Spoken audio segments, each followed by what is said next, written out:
requirements model.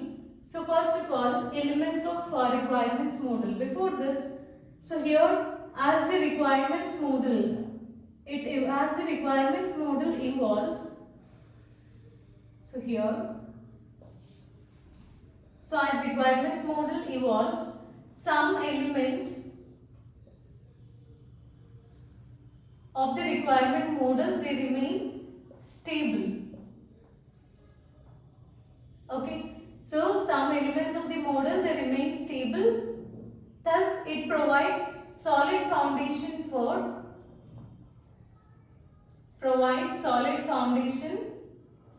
design tasks.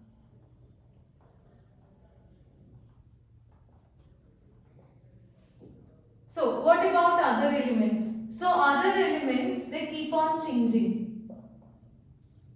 So, here other elements they may be volatile. That means they may change frequently. So, this volatility it indicates that stakeholders they are not clear or they have not yet fully understood the requirements for this model.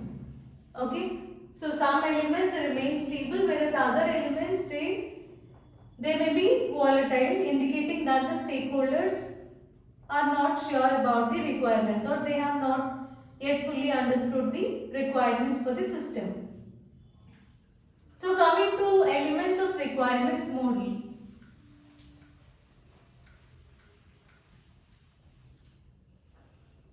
Here, coming to the elements, first thing is the specification of elements. Specifications of elements they are specification of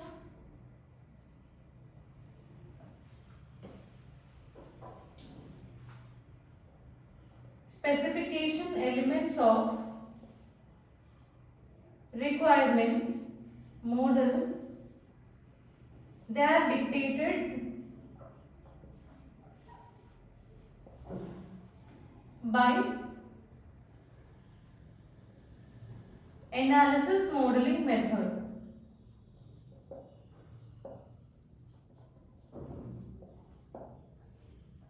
Whereas, so however, set of generic elements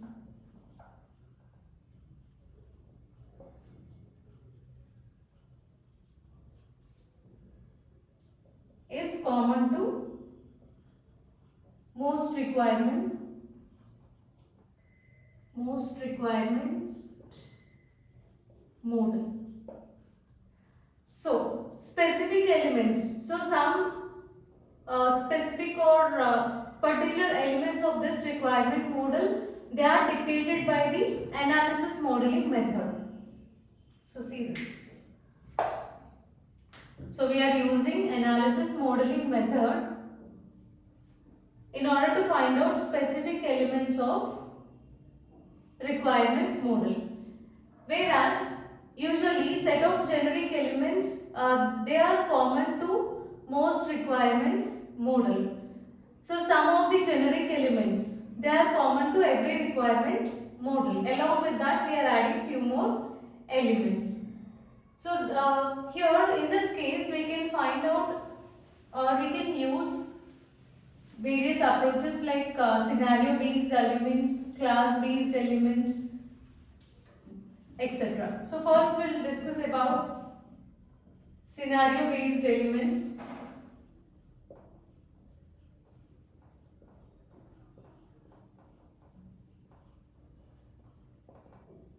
Here system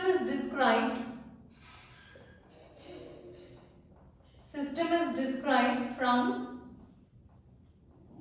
user point of view.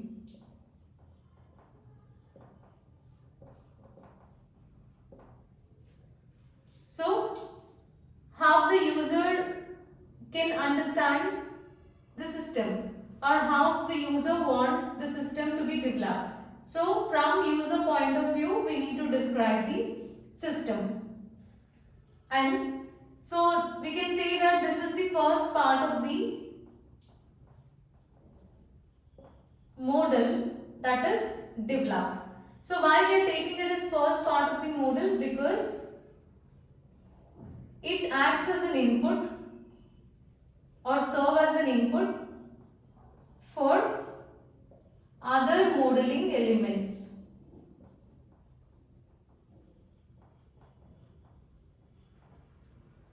So we have other modeling elements apart from scenario based elements like class based elements, etc. So for all the other models, this scenario based elements, they act as an input. So that's the reason why we are taking it as the first part of the requirements model.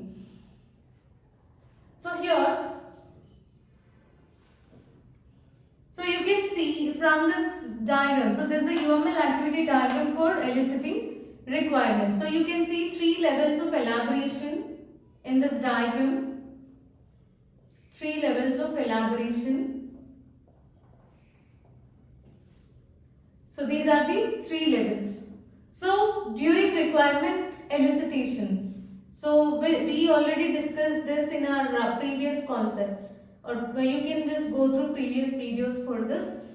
So in requirement elicitation phase, first meetings will be conducted and attended by software engineers as well as other stakeholders. So meetings are conducted and attended by software engineers and other stakeholders. And after that, during meeting, they'll prepare list of functions and classes that they are going to use in the system. So this is about list of functions and classes. And then make list of constraints. So once the thing was decided, once list of functions and classes are prepared, then they need to prepare list of constraints. So here the constraints can be requirement and domain constraints, either requirements or domain constraints. And after this, so we discussed about this list of constraints in elicitation or eliciting work products, elicitation of work products. So then after this task, priorities should be given to the requirements. So formal prioritization. For example, so there are usually formal and informal prioritizations. So if you want to give priority to the requirements using formal prioritization method, then in that case, if it is S, use QFD to prioritize requirements. This is quality function deployment. We'll use QFD for prioritization if it is a formal one. If it is an informal prioritization, then you can just give priorities to the requirements informally.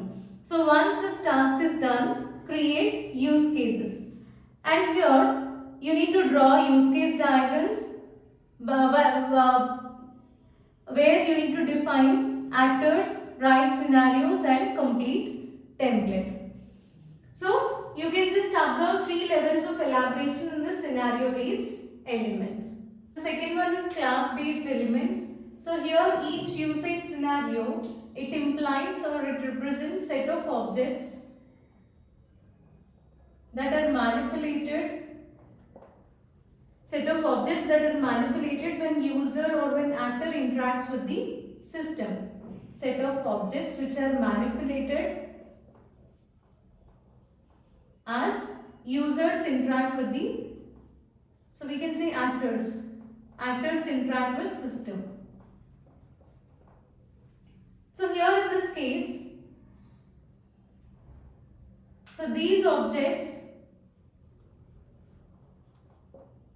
they are categorized into classes.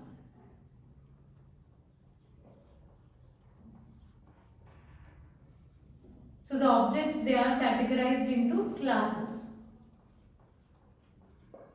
So here the set of objects which are manipulated, they are classified into classes, and class is nothing but collection of things that have similar attributes and common behavior. So class is a collection of things that have similar attributes and common behavior. So here you can see the class diagram. So this is a UML class diagram which depicts the sensor class for safe home security function. So here you can see attributes and operations that are applied in order to modify these attributes. So attributes are name, type, location, area, characteristics, whereas operations are identify, enable, disable and reconfigure. So here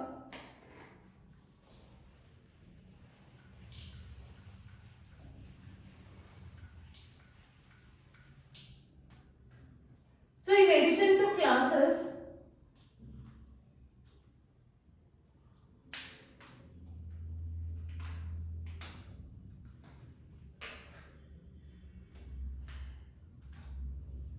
here in addition to class diagrams,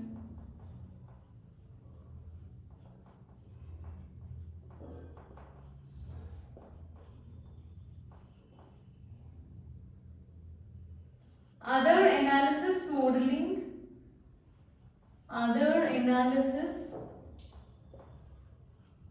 modeling diagrams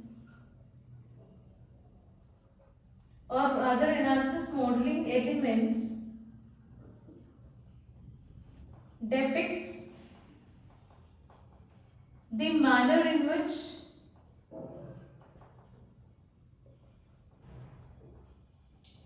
elements collaborate